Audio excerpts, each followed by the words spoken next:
पलपल news से मैं हूं आपके साथ नदीम अकरम। जिस तरीके से जंग खतरनाक मोड़ पर जा रही है, उसमें अब अमेरिका भी पीछे हटने लगा है। जहां साफ तौर पर अमेरिका की तरफ से बयान दिया गया, या यूं कहें कि चेतावनी जो है इजराइल को दी गई कि आप हिजबुल्लाह से जंग ना लड़ें, क्योंकि आप हिजबुल्लाह से जंग जीत नहीं सकते। हमास गाजा में किस तरीके से इजरायली सैनिकों को मार रहा है, वो तस्वीरें दुनिया के सामने हैं। सीरिया इराक में अमेरिकी मिलिट्री बेस के ऊपर कैसे हमले हो रहे हैं, वो भी दुनिया देख रही है। और यमन ने जिस तरीके से खाना पानी तक बंद करवा दिया है इजराइल का, जहां बड़ी बड़ी शिपिंग कंपनियों ने ऐलान कर दिया है कि वो इजराइल जो है नहीं जाने वाले। इसी पर हमसे बात करने के लिए अमरीश मिश्रा जी हैं। सर, मैं सबसे पहले आज जानना चाहूंगा आपसे, जो बड़े हमले खासतौर पर सीरिया के अंदर हुए हैं, जो सबसे महत्वपूर्ण सैन्य अड्डा माना जाता है, उसी पर ड्रोन से मिसाइलों से हमले किए गए, जहां एक साथ 30 मिसाइलें दागी गई हैं। कैसे देखा और समझा जाए ये जो जंग का दायरा बढ़ रहा है, क्योंकि इस आग को लगाने वाला खुद अमेरिका, और अमेरिका अब खुद ही इस आग में झुलस रहा है। वही बात जो हम लोगों ने पिछले कुछ दिनों में की है, वही बात देखिए साबित हो रही है। ये बात हमने इसी चैनल पे कही है कि अमेरिका और इजराइल ये जंग जीत नहीं सकते हैं। लेकिन वो हार भी नहीं मान सकते हैं। तो अब इस पूरी बीच में मामला फंसा हुआ है। अभी क्या है, वॉशिंगटन पोस्ट में एक आर्टिकल छपा आज, जिसमें साफ तौर पे ये लिखा गया कि अमेरिका ने इजराइल से कहा है कि हिजबुल्लाह से कभी जंग मत करना। हिजबुल्लाह से तुम जीत नहीं सकते। एकदम ऐसा खुले आम ये अमेरिका ने पहले नहीं कहा है। अच्छा, मैं उसको बहुत सारे ऐसे बयान है फिलिस्तीन को लेके जिनको मैं नूरा कुश्ती मानता हूं, लेकिन ये जो बयान है हिजबुल्लाह को लेके, ये नूरा कुश्ती नहीं है। ये वाकई अमेरिका इस पे घबरा गया है। क्यों? क्योंकि कल हिजबुल्लाह ने पूरी लिस्ट पब्लिश की कि उसने 8 अक्टूबर 2023 से और 7 जनवरी 2024 तक उसने क्या क्या किया। उसमें मोटा मोटी 670 बार हमले किए हैं। एक दिन में जो मैक्सिमम हमला 23 बार एक एक दिन में हमले हुए हैं। एवरेज उसका करीब 7 है। लेकिन जो मैक्सिमम हमले, मतलब एक दिन ऐसा था कि 23 हमले उसने किए। इजराइल के कमांड सेंटर्स, इजराइल के सर्विलेंस सिस्टम्स, इजराइल की आर्टिलरी, इजराइल के हवाई जहाज, इजराइल की बहुत सारे जो उनका जो कैमरा, एक कैमरा वॉरफेयर भी एक चीज होती है जिसमें आप दुश्मन को ये पहले नहीं था, ये इधर शुरू हुआ है कि इवन इराक वॉर तक ये नहीं था कि आप रिकॉर्ड करके दिखाइए, लेकिन इधर हो गया है। तो इसराइल भी उधर मारता है और वो रिकॉर्ड करता है, और हिजबुल्लाह भी इधर मारता है और रिकॉर्ड करता है। हिजबुल्लाह ने करीब अपनी 117 बार उसने रिकॉर्ड किया और 81 बार रिलीज किया। इसराइल ने हार्डली 4 या 5 बार इसराइल रिलीज कर पाया है कोई फुटेज। तो इजरायली मीडिया खुद कह रहा है कि लड़ाई में तो इसराइल पीछे जा रहा है, लेकिन कैमरा वॉरफेयर में भी इसराइल हार रहा है। दूसरी बात, हिजबुल्लाह ने ये कह दिया है कि 2000 इजरायली सैनिक मारे गए, 2000। और हिजबुल्लाह के जितने लोग इसराइल ने मारे हैं उनकी संख्या 100-150 के बीच है। तो अब आप देखिए, आंकड़ा देखिए कि कहां पर 2000 और कहां पर हिजबुल्लाह के करीब 100-150 के बीच फाइटर्स मारे गए। तो जब ऐसी स्थिति है और हिजबुल्लाह हर चीज में 20 साबित हो रहा है, और एक बार पहले इतिहास है 2006 में, जब हिजबुल्लाह ने बकायदा इसराइल को जमीनी जंग में हराया था। जब इसराइल ने इस पे लेबनान पे हमला किया था, तो हिजबुल्लाह ने इसराइल को हराया था। और हिजबुल्लाह 1982 में जब इसराइल ने लेबनान पे कब्जा किया था, साउथ लेबनान पे, उसी समय उसी वही हिजबुल्लाह उसी रिएक्शन में उभरा था, और फिर इतना मजबूत हो गया था कि 1982, अब 1992, 2002, 20 साल हो गए, 24 साल बाद 2006 में हिजबुल्लाह ने इसराइल को हरा दिया। और आज जो कल आंकड़े पब्लिश किए हैं हिजबुल्लाह ने, वो बिल्कुल सही आंकड़े हैं। दूसरा, माउंट मेरू, जो उसका जो माउंट मिरॉन, खुफिया माउंट मिरॉन गन अड्डा। जो इजराइल का बहुत बड़ा एक अड्डा है, उसको उसने डिस्ट्रॉय कर दिया। और जो इस्लामिक रेजिस्टेंस ने भी जो मारा है जो अमेरिकन बेसिस पे, जबकि उनके कमांडर को स्ट्राइक करके बगदाद में मारा गया, अमेरिका ने मारा, लेकिन उसके बाद भी इस्लामिक रेजिस्टेंस ने अमेरिकन बेसिस पे वो लगातार हमले कर रहा है। और इजराइल पे भी, हाइफा पे और इस सब, मतलब वहां से आप वो सोचिए, इराकी रेजिस्टेंस अमेरिकन बेसिस पे भी हमला कर रहा है जो सीरिया में है, और उधर वो इजराइल पे भी हमले कर रहा है। क्योंकि इससे जुड़ी एक और बात है कि जो अमेरिका जो आज जो ईरान का एक अखबार है, ईरान ऑब्जर्वर, जिसका ट्विटर हैंडल भी है, तो इजराइल एक तरह से वो ईरान का ऑफिशियल माना जाता है, मतलब एक माउथपीस। तो उसने साफ कहा है कि अमेरिका अमेरिका ईरान से समझौता चाहता है। अब जब अमेरिका ईरान से समझौता चाहता, जी जी जी, बताएं, पूछे। सर जहाँ पर ये बात हो रही है कि अमेरिका से समझौता चाहता है, कि तब तमाम तस्वीरें सामने नहीं आई नहीं, हैं, अमेरिका चाहता है ईरान से। ईरान से समझौता चाहता है, क्योंकि इस दौरान हमने देखा कि बीते 94 दिन आज जंग को होने जा रहे हैं, और 94 दिन में हमने देखा कि बीते कई मर्तबा, मतलब 4 बार जो हैं विदेश मंत्री अमेरिका के मिडल ईस्ट का दौरा करते हैं, वो इजिप्ट के राष्ट्रपति से मिलते हैं, वो जॉर्डन जाते हैं, वो सऊदी अरब जा रहे हैं, यूएई जा रहे हैं। और इस बार जब आखिरी दौर चल रहा है बातचीत का, जहां उन्होंने साफ तौर पर ये कह दिया कि ये वॉर जो है खतरनाक मोड़ पर पहुंच रही है और ये जंग के दायरे बढ़ रहे हैं। कितने बड़े मायने हैं, क्योंकि एक तरफ हम देख रहे हैं कि अमेरिका जैसा सुपर पावर देश इज़राइल और उसके साथ में तमाम कई ऐसे झुंड वाले देश हैं जो बड़ी ताकत रखते हैं, और एक तरफ महज आप ईरान के आईआरजीसी की बात करें, चाहे आप यमन की बात करें,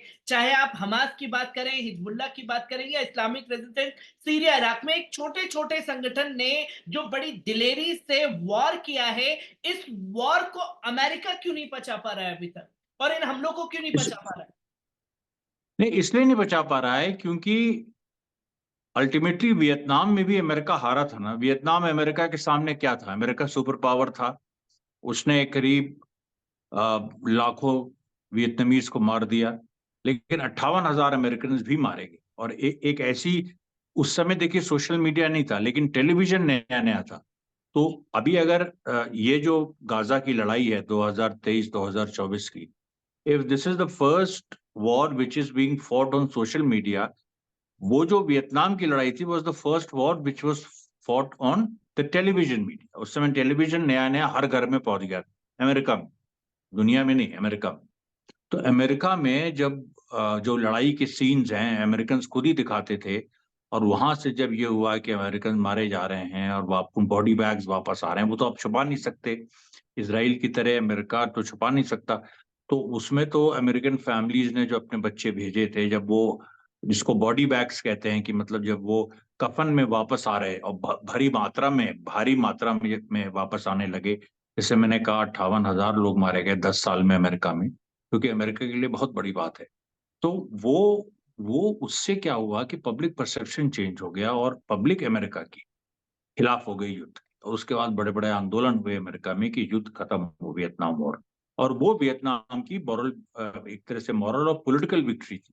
फिर अमेरिका ये समझ गया कि इस वॉर को अगर हम आगे ले जाते हैं, वो जंगलों की लड़ाई थी, जंगल है वहां वियतनाम में ज्यादा, तो गुरिल्ला वॉरफेयर में हम जीत नहीं सकते और पब्लिक ओपिनियन हमारे खिलाफ होती जाएगी। तो अमेरिका ने हार मान ली, विड्रॉ कर दिया।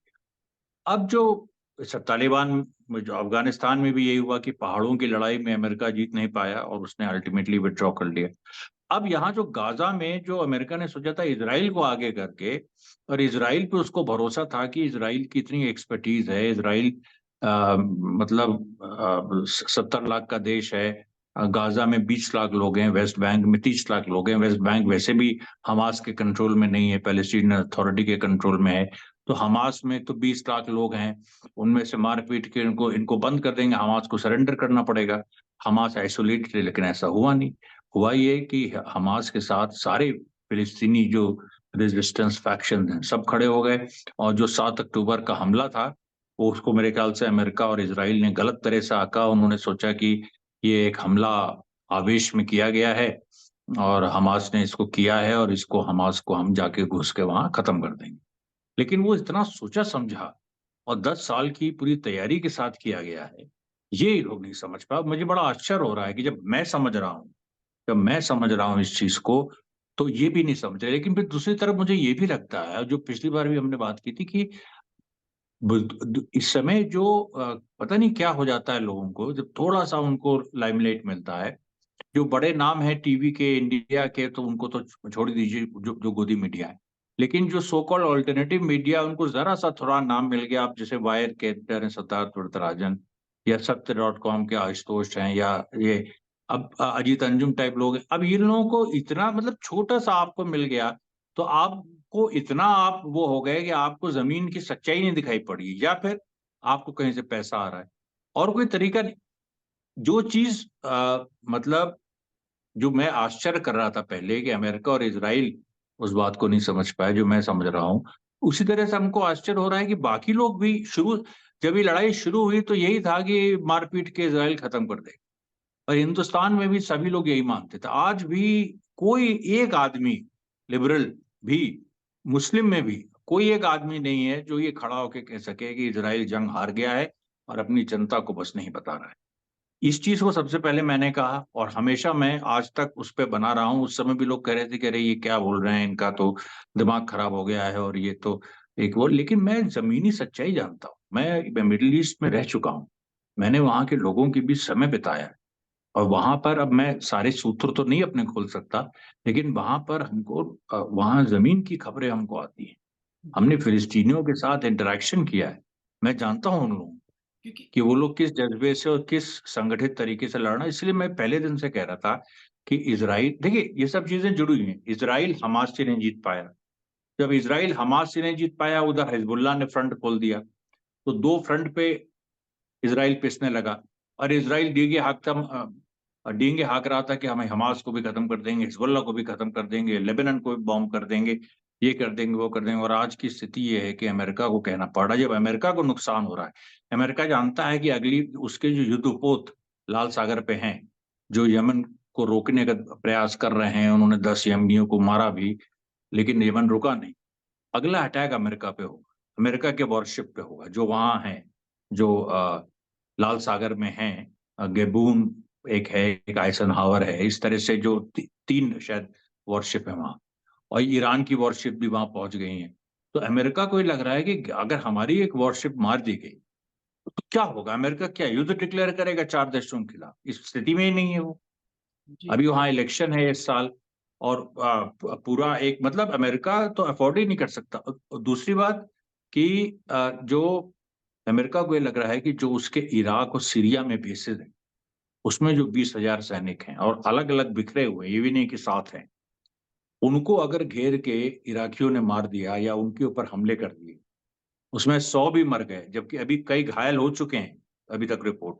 लेकिन उसमें अगर 100 भी मर गए, 150 भी मर गए, तो अमेरिका को अपनी पब्लिक को बताने में लाले पड़ जाएँगे, क्योंकि उसने अपनी पब्लिक को बताया हुआ है कि इराक तो उसका दोस्त है, जी, क्योंकि क्योंकि इराक में जाके हमने आईएसडीजी जी, पूछी। क्योंकि सर हम लगातार ये देखते हैं कि जब ऐसे बड़े-बड़े हमले हो रहे हैं, साफ तौर पर अब इस्लामिक रेजिस्टेंस भी हमलों के वीडियो जो है दुनिया के सामने रखने लगा है और बताने लगा है कि हाँ, हमने सटीक निशाने पर गिराए हैं।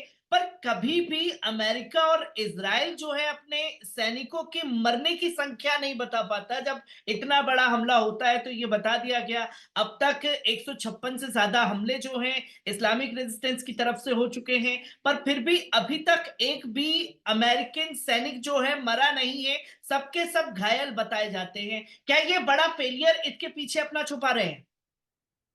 भई छुपा ही रहे हैं, अभी इसको क्या है कि अभी जो वो लड़ाई इराक रेजिस्टेंस और अमेरिका में है, देखिए वहाँ एक पेच है, जी, इस पेच को समझिए। जो अमेरिका जहाँ फँस गया है, वो पेच क्या है? वो पेच ये है कि उसने अपनी पब्लिक को और दुनिया को बता रखा है कि इराक उसका एलाई है, जैसे सऊदी अरेबिया उसका दोस्त है। अब अमेरिका में जनता, भई जो आम जनता है, ठीक है, हम लोग से ज़्यादा लिटरेसी रेट है, वहाँ सब है।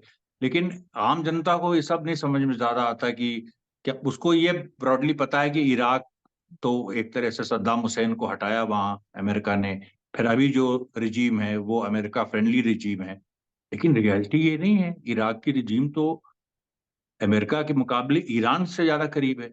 और आईसिस की जो लड़ाई हुई थी अमेरिका, जो जो अमेरिका ने की थी, अमेरिका ने ढोल पीटा कि अमेरिकन लेड कोलिशन, लेकिन अमेरिकन लेड कोलिशन वो था ही नहीं, वो ईरान लेड कोलिशन था। तो ये बात तो पब्लिक, तो अब क्या है, अमेरिका किस मुंह से अपने लोगों के बीच जाके कहे कि इराक से हमको वापस आना पड़ रहा है, इराक हमारे खिलाफ हो गया। क्योंकि अगर वो ये बोल देगा इराक हमारे खिलाफ हो गया है, तो फिर बात खत्म, फिर तो आप मिडिल ईस्ट से खत्म हो गए। आप जाइए, आप तो आपको सर वॉइस आपकी वॉइस चली गई सर। इसमें इसमें इसमें इसमें क्या स्थिति बनेगी? तो अमेरिका को सामने देखिए ये एक जेन्युइन प्रॉब्लम है, और वो इस चीज को पॉलिटिकली समझ रहा है कि हम अब बहुत दिनों तक इसराइल को ढो नहीं सकते। इस तरह की सिचुएशन पैदा हो गई जी। इन वजहों से मैंने बताया जी। क्योंकि सर इस्लामिक रेजिस्टेंस की ही हम जिक्र कर रहे हैं। कल इस्लामिक रेजिस्टेंस की तरफ से इज़राइल के हाइफा पोर्ट पर बड़ा हमला किया गया, जहां एक मिसाइल जो है डायरेक्ट पोर्ट पर आकर के गिरी है, जिसके बाद तस्वीर देखने को मिली कि चीन की जो सबसे बड़ी शिपिंग कंपनी है कौन को उसने साफ तौर पर ये उसको उसने साफ तौर पर कह दिया है कि वो इज़राइल जो है वो नहीं जाएंगे पूरी तरीके से। ये तमाम तस्वीरें आ रही हैं और कई बड़ी शिपिंग कंपनियां हैं जिन्होंने साफ तौर पर ये ऐलान कर दिया है कि लाल सागर में जो माहौल गरमाया हुआ है, हम अपने जहाजों को खतरे में नहीं डाल सकते।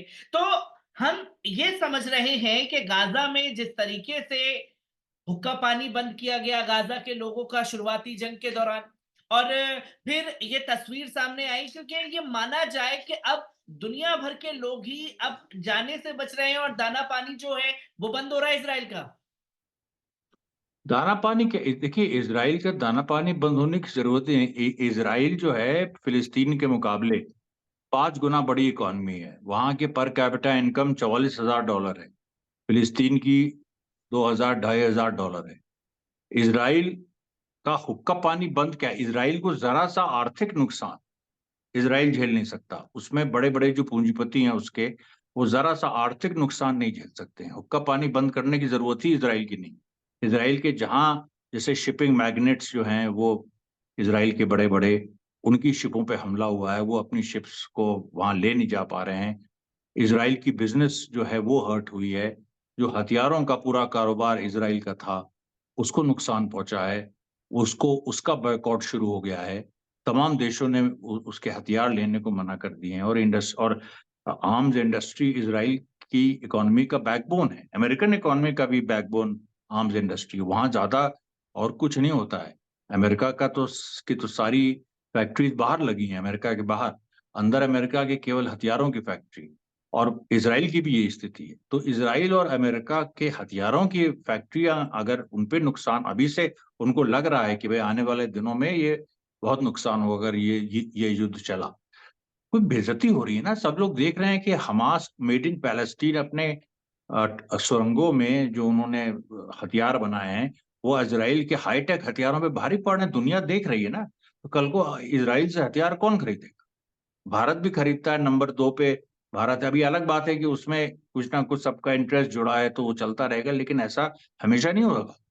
वहां से भी लोग देख रहे हैं कि इसराइल अब एक ताकत है, जिसको पहले भी हमने कहा कि Israel is the past, Palestine is the future. आगे जो एक प्रगतिशील ताकत है वो फिलिस्तीन है, और इसराइल जो है वो रिएक्शनरी ताकत है।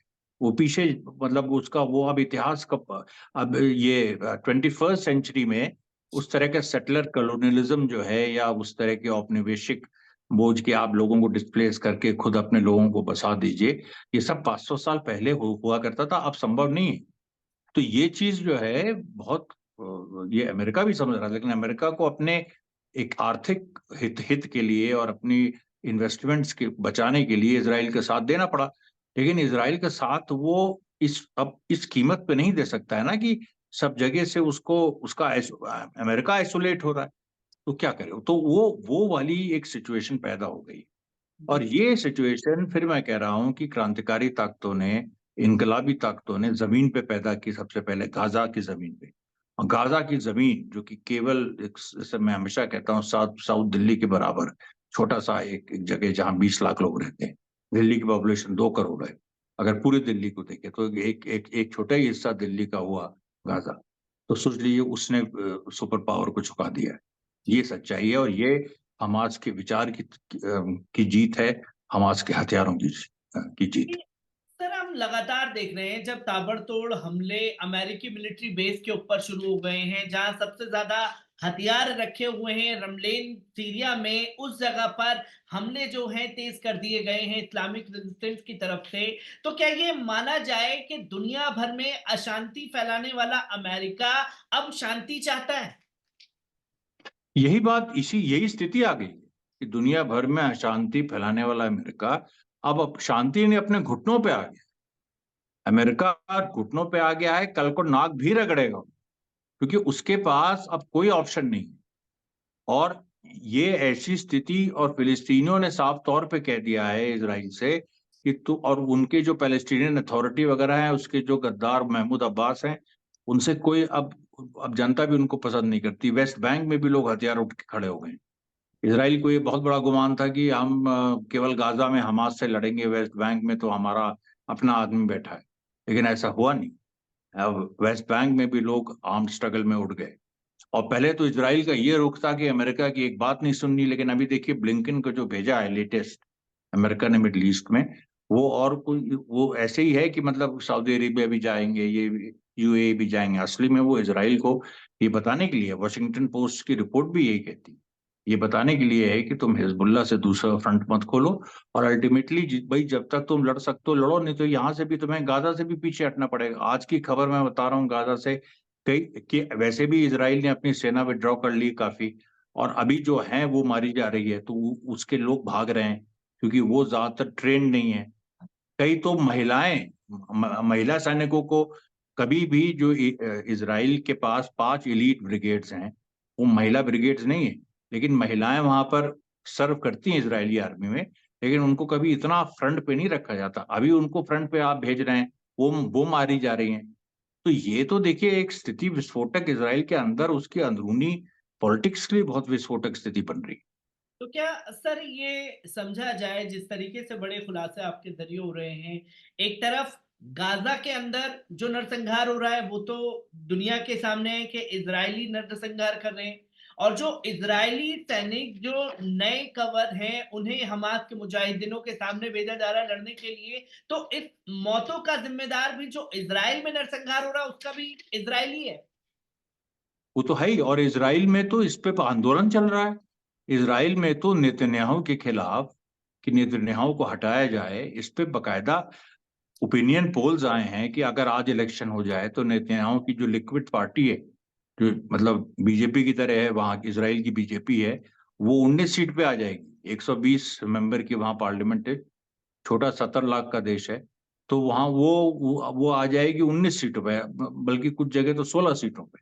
जी। तो ये तो एक वहां पर एक पूरी परिस्थिति बनी रही। दूसरी बात, इसराइल की जो असली मौतें सामने आएंगी कब तक आप छुपाएंगे? अभी आ रहा है कि 12 से 20 हजार लोग विकलांग हो चुके हैं, सर मैं इसी के विकलांग साथ के लिए अप्लाई मैं करें जी। जानना चाहता हूं कि जब हम या आप इस बात का सोशल मीडिया पर खुलासा करते हैं कि इतने सैनिक मारे गए, तो सबसे आम सवाल जो ट्रोलर्स गैंग हम लोगों के लिए बैठे हैं उनका आम सवाल यही है कि कुछ ज्यादा नहीं हो गया जो हम लोग ये खुलासा कर रहे हैं? तो क्या कहना चाहेंगे इसके लिए भी?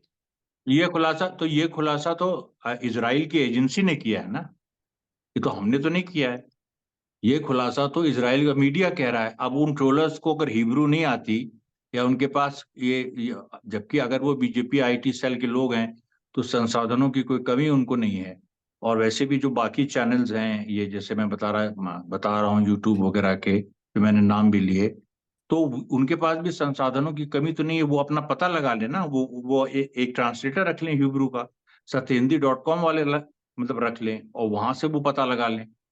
तो ये तो बात साफ हो रही है। ये बात तो हर जगह, वायर जो है अपना काम कर ले भाई, एक ट्रांसलेटर रख ले हिब्रू का, तो क्यों नहीं रख पा रहे? सवाल ये है कि जब वहां से बातें आ रही हैं और जो बातें इजराइल की अपनी एजेंसी, जो इजराइल ने एजेंसी हायर की, उससे ये बात ही लीक हुआ। बताइए 20,000 अगर विकलांग सैनिक हैं तो इंजर्ड कितने हैं, और इंजर्ड अगर हैं तो फिर मारे कितने गए। और इजराइल ने अभी तक सिविलियंस और सोल्जर्स मिला के, सिविलियन और सोल्जर्स मिला के करीब, आप देखिए 70 करीब 70,000 फिलिस्तीनियों को मारा है। सोल्जर तो मतलब मारा नहीं है, कैजुअलिटीज मतलब इंजर्ड हैं करीब 50,000 से ऊपर, मारे गए हैं 20,000 से ऊपर, सब इसमें औरतें और बच्चे भी शामिल। जी तो वो अभी 20, और ऑलरेडी इजराइल के जो सैनिक ही सैनिक हैं, वो केवल जो है उनकी मौतें, और अगर उनकी मौतें और इंजरी भी जो विकलांगता इंजरी हुई ना, तो अगर उनकी मौतें और इंजरी भी जोड़ ली जाए कैजुअलिटीज, तो आप उसकी भी 40,000 पहुंच रही हैं। तो आप सोचिए कितनी बड़ी बात है ये, कि जहां पर आप दुनिया को दिखा रहे थे कि हम तो देखो इजराइल को, वो गाजा को एकदम फ्लैटन कर देंगे, उसको नेस्तनाबूद कर देंगे, बिल्कुल उसको मतलब स्टोम, वो वापस टेंट में रहने को मजबूर हो जाएंगे। आज सच्चाई ये है कि इजरायली टेंट में रहे। आज सच्चाई ये है कि वहां से जो सेटलर्स हैं लेबनान के बॉर्डर में, वहां से जो निकाल के होटलों में रखे गए, वो होटलों से भाग भाग के पता नहीं कहाँ चले गए हैं। उनको अपनी सरकार पे विश्वास नहीं है। आज टेंटों में कौन रह रहा है? क्या गाजा के लोग रह रहे हैं टेंट में? गाजा के लोग तो अभी हैं, कल को फिर बना लेंगे, लेकिन इसराइल के लोग जो टेंट में रह रहे हैं, जिनको जिनको वहां रहने के लिए मजबूर किया गया है, और जो वहां के सैनिक मारे जा रहे हैं, जो औरतों को आगे किया जा रहा है और औरतें भी मारी जा रही हैं, तो उसका उसका जिम्मेदार कौन है? उसका जिम्मेदार तो नेतन्याहू है, इजराइल है उसका जिम्मेदार। जी। सर, इसी के साथ-साथ जैसे कि आपने गद्दार महमूद अब्बास का ज़िक्र किया, तो वो साफ तौर पर तस्वीरें दुनिया के सामने हैं। कल परसों में हमास के जो स्पोक पर्सन हैं, जियो चैनल पाकिस्तान के कराची के उस पर बैठे, तो उन्होंने साफ तौर पर बहुत बड़ा खुलासा किया कि ओआईसी से जो है हमास की खुल कर के नाराज़गी है, क्योंकि ओआईसी ने साफ तौर पर अपने पहले स्टेटमेंट में कहा था कि हम जंग रुकवाने के लिए हर संभव मदद करेंगे। पर ओआईसी कहीं दिखाई नहीं दिया। उन्होंने इतना लाचार 57 मुस्लिम देशों को बता दिया कि जब हुक्का पानी बंद किया गया तो नेतन्याहू से इजाजत लेकर के 100 ट्रक भेजने पड़ रहे हैं। और तो और उन्होंने इस इंटरव्यू में यह भी खुलासा किया कि 57 मुस्लिम देशों की हैसियत इतनी नहीं है और गाजा के लोग जो हैं किसी देश से सेना नहीं मांग रहे लड़ने के लिए कि वो इसराइल के खिलाफ खड़े हो जाए। वो साफ तौर पर ये चाहते हैं कि आप बायकॉट करके या सोशली प्रेशर बना करके उनको रोक सकते थे। तो मेन गाजा के लोगों के लिए गद्दार कौन है? एक तरफ ओआईसी जैसे 57 मुस्लिम देशों का जिक्र है, एक तरफ महमूद अब्बास जैसे लोग हैं। तो कैसे देखा और समझा जाए इन चीजों को लेकर के भी? देखिए गाजा के लिए जो गद्दार हैं, वो 57 मुस्लिम देश जो आप ओआईसी कह रहे हैं, वो सभी के सभी गद्दार हैं। पैलेस्टीनियन अथॉरिटी गद्दार है। जो भी अमेरिका इसराइल का साथ दे रहा है या इस जंग में हमास का साथ नहीं दे रहा है, चुप है, वो गद्दार है। तो ये तो एक बात बहुत साफ सामने आ गई है कि गाजा गाजा निवासियों के लिए ईरान, इराक, यमन और लेबनान, इसने छोड़ के कुछ नहीं किया, किसी और देश ने कुछ नहीं किया। और लड़ाई के मामले में हमेशा ये बात हिजबुल्लाह ने भी कही है कि हमास केपेबल है, पैलेस्टीनियन रेजिस्टेंस केपेबल है लड़ने के लिए, वो लड़ लेगा, हम तो बाहर से उसकी मदद करेंगे केवल। तो अब बात आ रही है कि इजराइल की हिम्मत नहीं हो रही है लेबनान पे हमला करने की, और अमेरिका तक ने उसको रोक दिया है। तो ऐसी सिचुएशन में ये लोग देखिए कोई और पैतरा भी कल खेल सकते हैं, क्योंकि इनका कोई भरोसा नहीं है। ये कुछ बातें, लेकिन अब क्या है कि इनके सामने भी जो विकल्प है वो कम होते जा रहे हैं इसराइल और अमेरिका के साथ। तो ये पैतरा खेलेंगे भी, तो उस पे वो कोई सफल पैतरा होगा, या अभी वो शांति की बात कर रहे हैं, कल को युद्ध करने लगेंगे। अगर इस तरह का उन्होंने गेम किया तो भाई, पहले क्या होता था कि अमेरिका कुछ कहता था तो उसके वक्त होती थी, ईरान जैसे देश उसको सुनते थे, अमेरिका की क्रेडिबिलिटी थी। अमेरिका की अब कोई क्रेडिबिलिटी नहीं है, विश्वसनीयता ही नहीं है अमेरिका की। तो अमेरिका जो भी कहेगा, शांति की बात करेगा, तब भी इसराइल ये ईरान जो है वो चुप नहीं बैठेगा, अपनी तैयारी जारी रखेगा युद्ध की। अमेरिका युद्ध की बात करेगा तो युद्ध की तैयारी है ही। उसी तरह से चाइना और रशिया भी अमेरिका को जानते हैं, उसकी चालाकियों में अब आएंगे नहीं, वो उन्होंने बहुत देख लिया है। और चाइना और रशिया, तो भाई रशिया एक बार फंसा था अमेरिका के चक्कर में, तो सोवियत यूनियन कोलैप्स हो गया। तो उस पे भी रशिया ने आज तक अमेरिका को माफ नहीं किया है। पूरा उनका एक बड़ा एम्पायर खत्म कर दिया अमेरिका ने। और चाइना तो हमेशा से इस बात के लिए बड़ा सजग रहा है कि अमेरिका से इकोनॉमिक रिश्ते रखेंगे लेकिन पॉलिटिकल रिश्ते नहीं रखेंगे, और पॉलिटिकली अमेरिका को अपोज करेंगे। यही यही चाइना ने किया है। तो जब कोई अमेरिका की क्रेडिबिलिटी नहीं है, आज की तारीख में अमेरिका का कोई दोस्त नहीं है, यूरोप ने भी कहने को वो लोग हैं, लेकिन कल को क्या Britain, France, European union, Germany, इनके पास अब वो ताकत नहीं रही। अब 21st सेंचुरी ऑलरेडी दुनिया में डिक्लेयर हो चुका है एशिया की सेंचुरी है।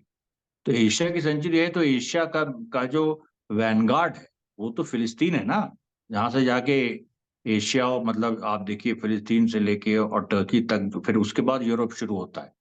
तो जो एशिया का वैनगार्ड है फिलिस्तीन, उसने ऑलरेडी एक रणभेरी बजा दी है पश्चिम के खिलाफ। और वैसे भी 21वीं सदी पश्चिम की नहीं होनी थी, 21वीं सदी एशिया की होनी है। इसमें चाइना और इंडिया सबसे महत्वपूर्ण है।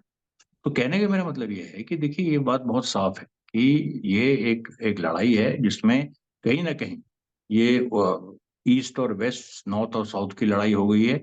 और इस लड़ाई को अब अमेरिका और इजराइल जीत नहीं सकते। जी, क्योंकि ये आसार दिखने लगे हैं सर, क्योंकि इस बीच हम लोग ये देख रहे हैं कि लगातार जो झड़पें गाज़ा के अंदर तेज़ हैं और जो ज़्यादा तेज़ हमले हो रहे हैं वो खान यूनुस, जबलिया में, और फिर कुछ इज़राइली मीडिया द्वारा, कभी कुछ आईडीएफ द्वारा ये दावा किया जाता है कि एक सैनिक किसी घर में बैठ गए, उसे बता दिया कि जी ये याहिया का घर है, याहिया सिनवार का घर है, और उधर देखिए पूरा कब्जा कर लिया है। फिर एक तरफ तस्वीर दिखाई जाती है कि ये जो गाज़ा का जो पूरा डायवर्जन, जो खासतौर पर खान यूनुस में झड़पें तेज हो रही है, क्योंकि अभी वेस्ट बैंक का कहीं जिक्र ही नहीं हो रहा है कि जिस तरीके से वहां से खदेड़े जा रहे हैं इजरायली सैनिक, तो कैसे देखा जाए, क्योंकि अब छोटे छोटे बच्चों को सीधे सीधे सर पर गोली मारते हुए, जहां वेस्ट बैंक में 9 साल की बच्ची को सीधा गोली मार करके हत्या की गई है इजरायली सैनिकों द्वारा। तीन तो साल की तीन तीन साल की बच्चे को। ये फ्रस्ट्रेशन आखिरकार आम सिविलियंस के ऊपर इजरायली सैनिक क्यों निकाल रहे हैं? तो उनके पास ऑप्शन क्या है? वो आम सिविलियंस को ही मार के अभी तक शासन करते रहे हैं। 1948 से कोई बहुत ज्यादा उन्होंने मिलिट्री विक्ट्री तो हासिल की नहीं। तो वो इजराइल हमेशा से एक डरपोक सेना रही है। उसको डाइपर आर्मी कहा जाता है कि उसके सोल्जर्स डाइपर्स पहन के लड़ने जाते हैं, कभी भी उनके शरीर से कुछ निकल सकता है। तो ये जो पूरी एक एक बात है जो कही जाती थी, और जिसको अरब अरब जनता जानती, लेकिन दुनिया की जनता नहीं जानती। खासतौर पे भारत में बहुत बड़ा एक भ्रम था, लेकिन वो सारा भ्रम अब टूट गया है। और ये पूरी स्थिति सामने आ गई है कि वेस्ट बैंक की तो ये स्थिति, आप मैं आपको बताऊं कि आज कम से कम 11 से 12 घटनाएं ऐसी हुई जिसके वीडियो सामने आए, जहां पर सीधे गोलियां फिलिस्तीनी रेजिस्टेंस बरसा रहा है। मतलब महमूद अब्बास की सत्ता नेस्तनाबूद हो गई है वेस्ट बैंक से। कहाँ रही वो? खत्म ही हो गई है ना। और जबकि महमूद अब्बास ने पूरी कोशिश की कि वो फिलिस्तीनियों को ही मारे, लेकिन उसमें भी सफल नहीं हुआ। फिलिस्तीनी सशस्त्र संघर्ष जो आज की तारीख में है, ये इजराइल से सीधे लड़ा है वेस्ट बैंक में भी। और वेस्ट बैंक में भी ये लोग, वेस्ट बैंक काफी फैला हुआ है, बड़ा है, गाजा नहीं है। वेस्ट बैंक का क्षेत्रफल बहुत है, उसमें बहुत सारी वादियां हैं, बहुत सारे गांव हैं, एक अलग तरह की टेरेन है वो। इसराइल ने कभी भी वेस्ट बैंक में सशस्त्र संघर्ष फेस नहीं किया है। आर्म स्ट्रगल उसने फेस नहीं किया। उसने जन आंदोलन बड़े बड़े हुए हैं वेस्ट बैंक में, इंतिफादा जो हुए हैं वो वेस्ट बैंक में हुए हैं, लेकिन आर्म स्ट्रगल ऐसे फेस नहीं किया है। तो इसराइल को भी ये बात, जो इस बार आर्म स्ट्रगल उसको वेस्ट बैंक में झेलना पड़ रहा है, इसमें वो जीत नहीं पा रही, लड़ नहीं पा रही।